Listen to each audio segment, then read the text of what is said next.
In this video, we are going to be discussing how to find probabilities given a Venn diagram. So the numbers within the Venn diagram are the cardinalities. So that's how many elements are in each section. If you haven't watched it, I have another video about cardinalities, and I also have a video about Venn diagrams and applications. This is going to be very, very similar to that. It's just instead of just telling you a count, how many items are in set A, I'm going to talk about the probability of picking a member of set A from the total. But it's the same idea. So let's look and see. So we have three sets. We have A, B, and C. We have this universe, which looks like a square, maybe it's a rectangle, with all of the cardinalities, which is the number of elements that happen within each part. So the first thing is looking to find the probability of the different sets and being able to identify where those sets are on the Venn diagram. So number one, what's the probability of selecting an element from set A? So set A, what's the probability of set A? So here is set A. So that's key. First is being able to identify what's in set A. Set A is anything in this circle. So a favorable outcome or a desired outcome would be anything in that circle. So you have 8 plus 3 plus 5 plus 1 are all of the ways you can get something from set A. So if you add that up, you'll see you get 17. So that's your numerator. The denominator is the probability of picking any element from this entire universe. So we're going to add up all the numbers. So 8, 3, 5, 1, plus 12, plus 2, plus 9, plus 7. And you'll see that the denominator is 47. So there are 47 elements total here. So 17 out of 47 is the probability. You can write it as a decimal. So 0.362. So the probability of choosing an element of A from this universe would be 0.362.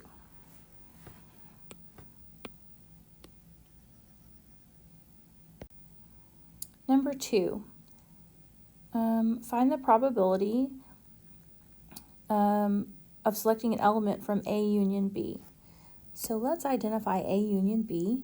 So the union means or, so that means it could be in either set.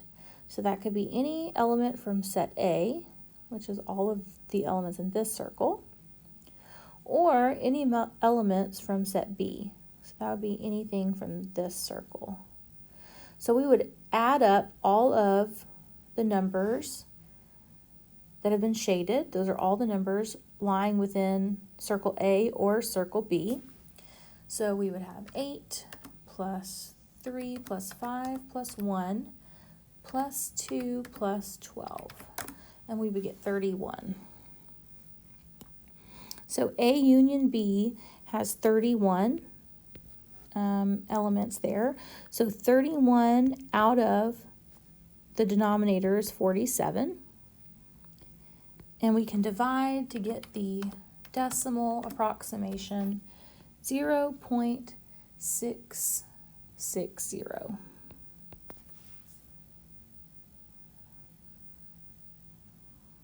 Okay, number three, find the probability of picking an element from A union B union C. So A union B union C, that means anything that's in set A or set B or set C. So I can just kind of add to what I already have up here, the drawing, by shading in set C as well.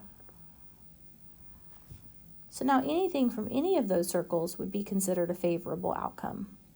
So if we add up all the numbers in the shaded region, 8, 3, 5, 1, 12, 2, and 9, we would get 40.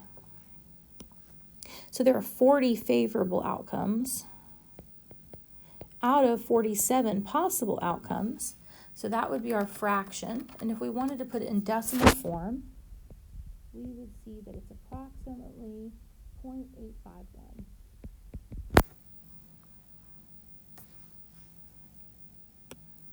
right, number 4. Find the probability of picking an element from the set B intersect C. So remember, intersect means what is in B and C. In other words, what is in common in sets B and C?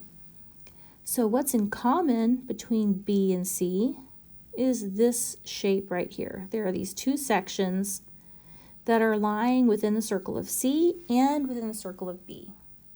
So the favorable outcome here would be 5 plus 2, or 7. So there are 7 favorable outcomes out of the universe of 47. And so you could find the decimal approximation by dividing, and you would see that's approximately 0.149.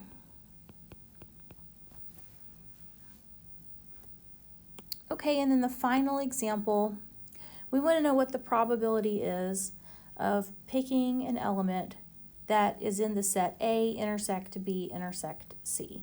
So what is in common among all 3 sets? And if you remember, that is this section right here. It's the very middle part.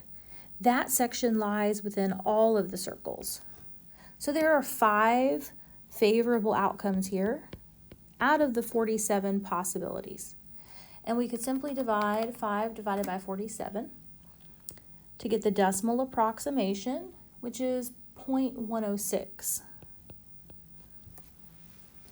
So I just kind of used math language here, but your Venn diagram, if you remember, or if you haven't seen it, you might want to watch. There are some application problems that you can look at, and it might be in words. So maybe the sets represent different amenities. I think one of my examples was different amenities in an apartment complex. The apartment has a gym, it has a pool, and it has a restaurant. And so maybe the question, instead of being like number 1, what is the probability that your element is in set A, maybe the question is, what's the probability that a resident at this apartment complex uses the gym? And so that's the same thing as number 1, but now it's words instead of math, right? It's this words, a sentence, instead of this simply math language. And maybe the words are better for you. So number 2, if I'm using this example with the gym, pool, and restaurant, would be in words, what's the probability that a resident uses the gym or the pool? So that would be what it would say in words. Let's say number 4. Number 4 would be, what's the probability that a selected resident or a randomly selected resident uses the pool and the restaurant? So the intersection would be read as and, the union would be read as or. So just keep in mind that this is just kind of one way to represent it in math, but it could also be represented in words.